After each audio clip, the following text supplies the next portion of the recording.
Once મોર જિંદગી.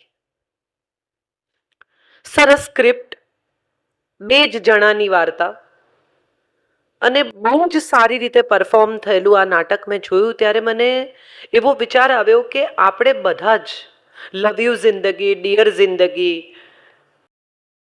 આવું તો કહેતા હોઈએ છે, પણ કોઈએ કદી નથી કહ્યું કે વન્સ મોર જિંદગી.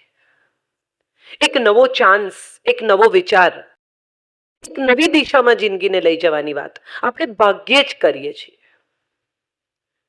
પરીક્ષામાં નાપાસ થાય અને આપઘાત કરવાનો વિચાર આવે ત્યાંથી શરૂ કરીને દિલ તૂટે અને આપઘાત કરવાનો વિચાર આવે, લગ્ન નિષ્ફળ જાય અને આપઘાત કરવાનો વિચાર આવે, નોકરી જતી રહીને આપઘાત કરવાનો વિચાર આવે. કેટલા બધા લોકો, હમણાં હું આ કાર્યક્રમ માટે આંકડા તપાસતી હતી ત્યારે મેં જોયું કે 8 લાખ લોકો દર વર્ષે આત્મહત્યાનો પ્રયાસ કરે છે અને 8 લાખ લોકોમાંથી 1,35,000 લોકો ભારતમાં છે. ઇટ ઇઝ સેડ સો કે દરેક 7 મિનિટે એક માણસ આપઘાતનો પ્રયાસ કરે છે અને દરેક 24 મિનિટે એક માણસ એ પ્રયાસમાં સફળ થાય છે. આ આંકડા નેટ પર છે. બહુ બહુ આશ્ચર્યની વાત છે કે આત્મહત્યાથી શરૂ કરીને છોડી દેવા સુધી, તૂટી જવા સુધી, હારી જવા સુધી બધા જ લંબાઈએ છે. What is it? હારી જવું એ માણસનો સ્વભાવ જ નથી ખરેખર. તો તમે જો નાનકડું બાળક જોયું હોય જે ચાલતા શીખતું હોય તો એ 10 વાર પડે અને વળી પાછું ઊભું થાય, વળી પાછી ચાલવાની કોશિશ કરે. ભાખોડિયા ભરતું હોય અને માંડ માંડ પહેલો હાથ આગળ મૂકે અને વળી ધપકીને નીચે પડે ને વળી ઊંચું થાય, વળી ભાખોડિયા ભરવાનો પ્રયાસ કરે. તો એનો અર્થ એમ થયો કે માણસ તો જન્મથી જ પ્રયત્નશીલ છે, માણસ તો જન્મથી જ પોઝિટિવ છે, માણસ તો જન્મથી જ કશું સારું કરવા, કશું સારું વિચારવા જન્મે છે.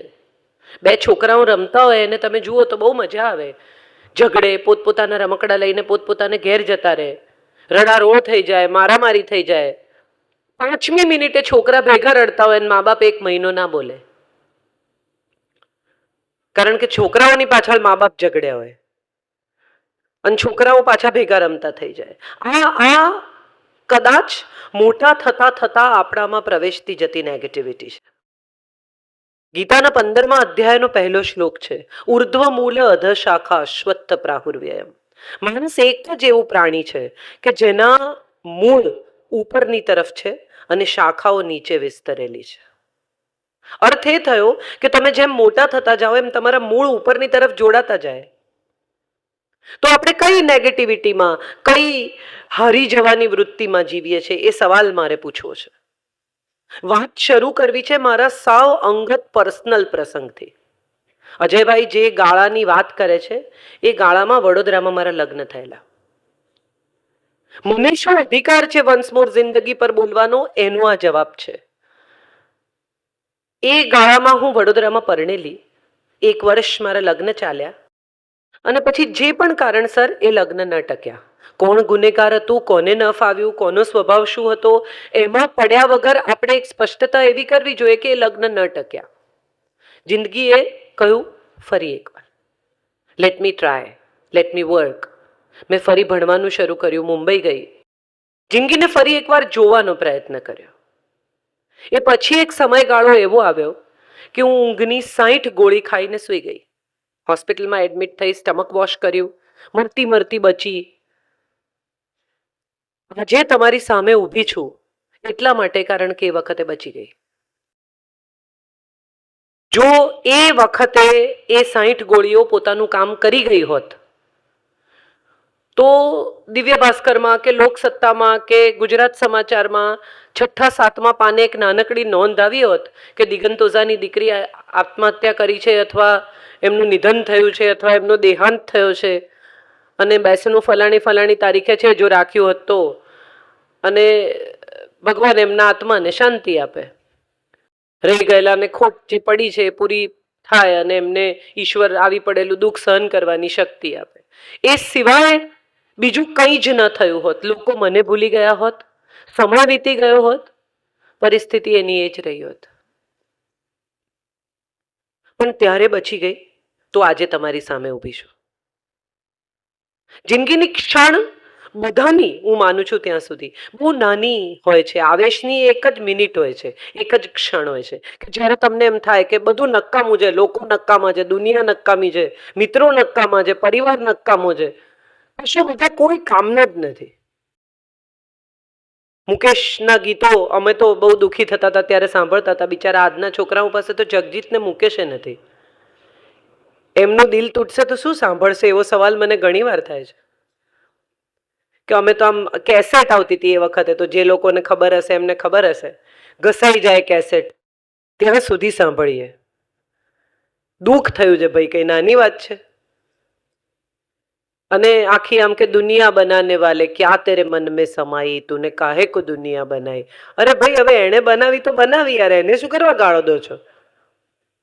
This is what we all were, this is what we all are. આપણને સમય સમયાંતરે નિરાશાના ઉભરા આવે છે. સમય સમયાંતરે લાગે છે કે ઓહો બધું નકામું છે, આ જગત અર્થહીન છે, સંબંધો નશ્વર છે, માણસ નકામો છે. તમે વિચાર કરો કે માણસને માણસ નકામો લાગે છે, ઈશ્વરને કોઈ દિવસ માણસ નકામો નથી લાગ્યો. જો એને લાગ્યો હોત ને તો એને પ્રોડક્શન બંધ કરી દીધું હોત. હનુમાનના મંદિર પાસે બેસીને રામના મંદિર પાસે બેસીને બહુ રડતો હતો, જોર જોરથી રડે. એટલે બીજો માણસ આવ્યો ને એને કહ્યું શું થયું ભાઈ તને, કેમ રડે છે? તો કે મારી વાઈફ ભાગી ગઈ યાર. એટલે પેલા એ કહ્યું કે તો અહીંયા રામના મંદિર પાસે ક્યાં રડે છે? ત્યાં પેલું હનુમાનનું મંદિર છે ત્યાં રડ. એટલે પેલા એ કહ્યું કેમ? તો કે આ રામની ભાગી ગઈ એને બી હનુમાન લાવ્યો હતો. પોતે પોતાની વાઈફને નતો લાવી શક્યો, તું ક્યાં અહીંયા બેસીને રડે છે? ઇન્ટરેસ્ટિંગ વાત એ છે કે જે ઈશ્વર પાસે જઈને આપણે દુઃખ રડીએ છીએ, આપણી ફરિયાદો કરીએ છીએ, કકળાટ મચાવીએ છીએ, એ ઈશ્વરને પોતાને કેટલા દુઃખ છે એવો કોઈ દિવસ વિચાર કર્યો? શિવના ખભે સતીનું શબ છે, એની પત્ની એની સામે અગ્નિ સ્નાન કરે છે. કૃષ્ણ જન્મ લે છે અને તરત જ એને એની માંથી જુદા પાડવામાં આવે છે. રામને વનવાસ લેવો પડે છે. મોહમ્મદને કરબલાનું યુદ્ધ લડવું પડે છે. બુદ્ધને ઘર છોડવું પડે છે. મહાવીરના કાનમાં ખીલા ઠોકાય છે. ઈસુને ક્રોસ પર જડી દેવામાં આવે છે. મને એક ભગવાન તો એવો બતાવો કે જેને દુઃખ નથી પડ્યું. એટલે આ જે પોતે દુઃખી છે એની સામે જઈને ક્યાં રડો છો? કમસે કમ એટલું તો કરો કે તમે એનું દુઃખ સમજો. માંજી નામની એક બહુ સરસ ફિલ્મ તમે કદાચ જોઈ હશે. એમાં છેલ્લે એક બહુ સરસ વાત કહે છે દશરથ માંજી कि तुम ईश्वर पे भरोसा रख के बैठे हो, क्या पता वो तुम पर भरोसा करके तुम्हारा इंतजार कर रहा हो. કોઈ વાર એવું બને કે ભગવાનને એમ હોય કે ભાઈ આ કરશે. બહુ સુંદર પ્રસંગ છે ભાગવતજીનો. જે લોકો સાંભળતા હશે નિયમિત ભાગવત કથા એને ખબર હશે. એક દિવસ બહુ દિવસ પછી કૃષ્ણ ઘેર પધાર્યા છે. રૂકમણીને મહેલે સંદેશ મોકલ્યો છે કે આજે હું જમવા આવીશ. રૂકમણીએ જમવાની વ્યવસ્થા કરી છે, સરસ દીવા કર્યા છે, રંગોળી પૂરી છે. ભગવાન જમવા આવે છે, થાળ પીરસ્યો છે. જસ્ટ બેસે છે જમવા અને એકદમ ઊભા થઈને દોડે છે દરવાજા સુધી. હાંફતા હાંફતા પાછા આવે છે. રૂકમણી પૂછે છે એકદમ શું થયું? સરસ મજાના જમવા બેઠા હતા ને દોડીને ક્યાં ગયા? તો કે મેં જોયું કે નીચે મારા એક ભક્ત ઉપર લોકો પથ્થરો મારે છે, એટલે મને થયું કે મારે જવું પડે એને બચાવવા માટે. તો રૂકમણી કે પછી? તો કે પછી શું? પછી મેં જોયું કે એણે પોતે નીચે એક પથ્થર ઉપાડ્યો અને ફરીને પાછો માર્યો, એટલે મને થયું કે વેરી ગુડ, એણે મારું કામ ઓછું કર્યું. એણે પોતાનો સ્વ બચાવ કરી લીધો.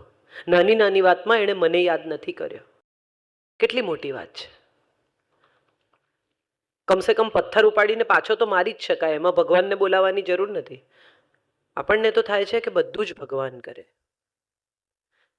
ગીતામાં કૃષ્ણએ કહ્યું કે યદા યદા હિ ધર્મસ્ય ગ્લાનિર્ભવતિ ભારત, હું આવીશ. જ્યારે જ્યારે ધર્મ ઉપર ગ્લાનિ થશે, સાધુઓ હેરાન થશે, ત્યારે હું આવીશ. એટલે આપણે એવું ધારી લીધું કે હવે જ્યારે આપણે બોલાવીશું ત્યારે આવશે.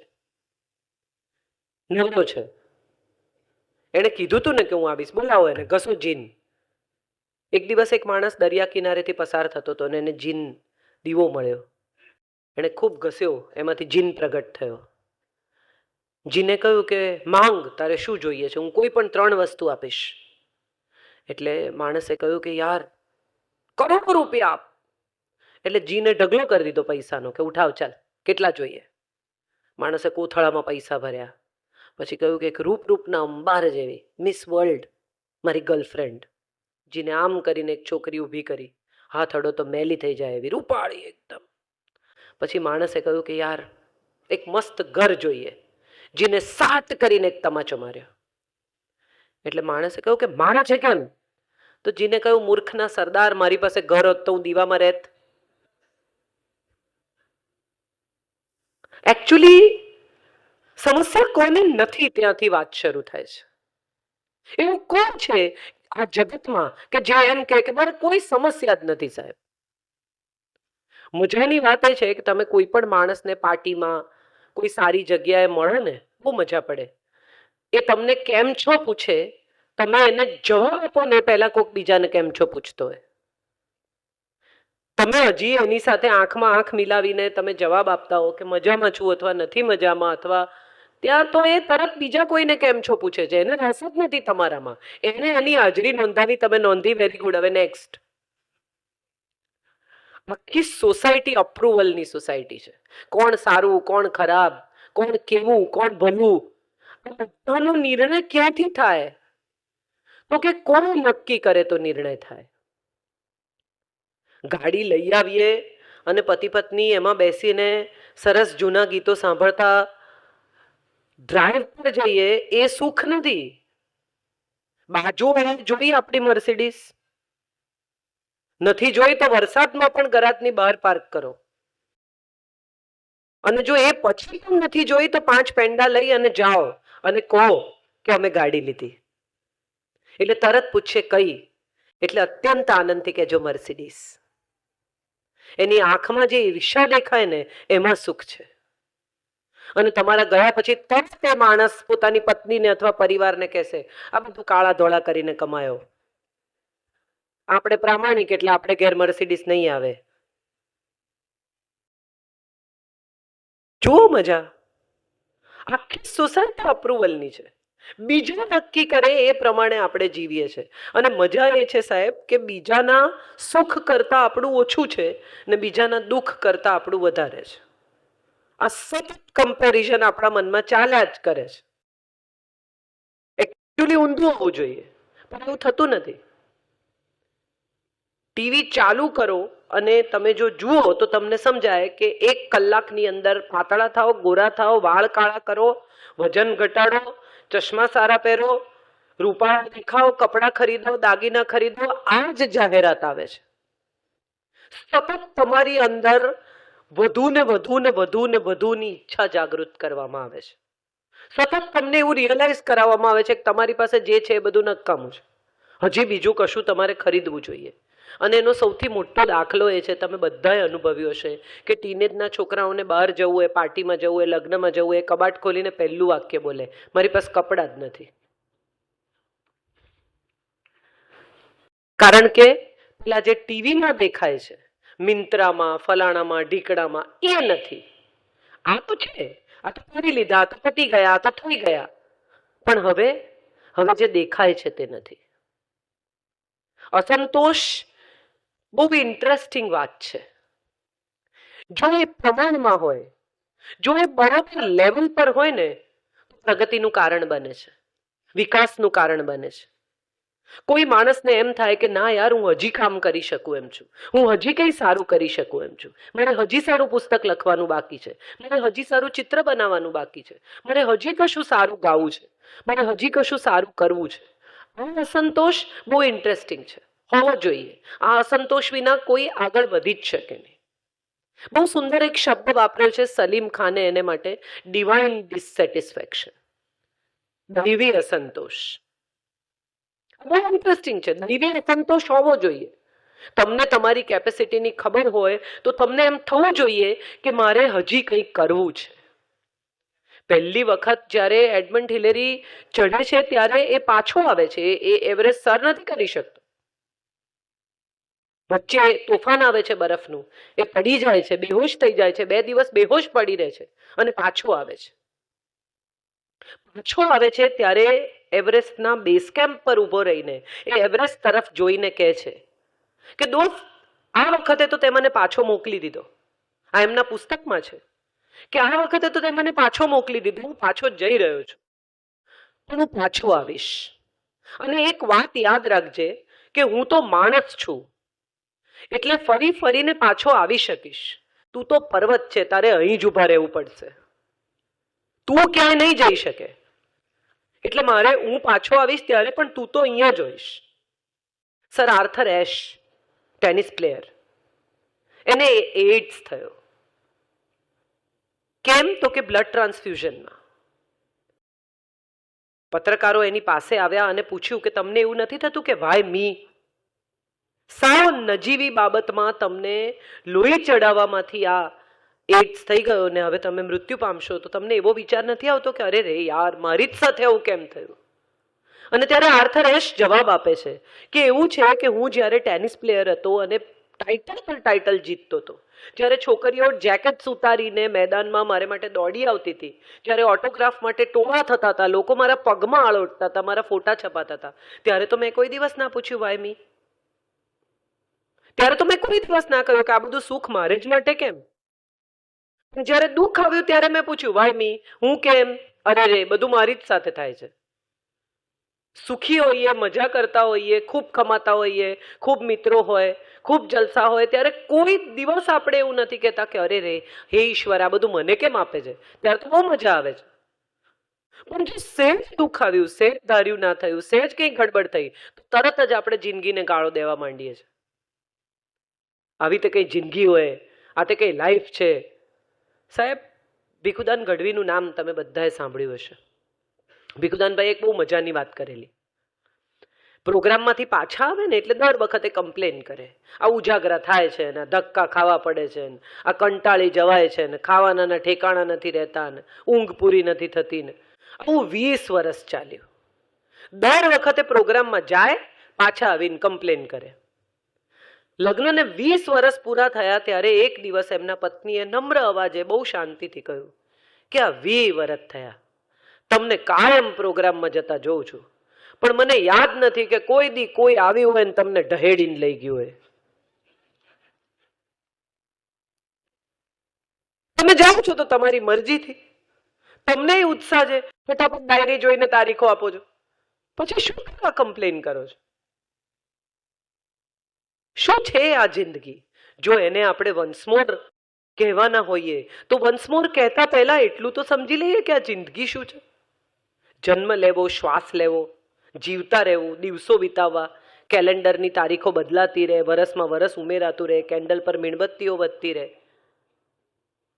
પ્રેમ થાય, દિલ તૂટી જાય, લગ્ન થાય, લગ્ન તૂટી જાય અથવા ટકી રહે, સંતાન થાય, સંતાન મોટું થાય, ગરડા થઈએ, વાળ ધોળા થાય, ની રિપ્લેસમેન્ટ થાય, કરોડરજ્જુ દુખવા આવે. આ જ એક પ્રવાહ છે જેમાં આપણે જીવીએ, જેમાં આપણે જીવતા રહીએ અને પૂરી થઈ જાય. તો એવા લોકોને આપણે કેમ યાદ નથી કરતા કે જે આ પ્રવાસમાં પસાર થયા છે ને છતાંય નથી થયા? મેર્લિન મોનરો પહેલી વાર મોડલિંગ કરવા જાય છે બ્લુ સ્ટાર નામની કંપનીમાં, ફોટા પાડે છે એના, અને એને કહેવામાં આવે છે કે બેન લગન બગન કરી લો, તમારું કંઈ ઠેકાણું નહીં પડે, તમે જિંદગીમાં ક્યારેય મોડલિંગ નહીં કરી શકો. આજે પણ મેરિલિન મોનરો જેવા દેખાવા માટે લોકો પ્લાસ્ટિક સર્જરી કરાવે છે અને સુંદરતાનો એ આઈડિયલ માનવામાં આવે છે.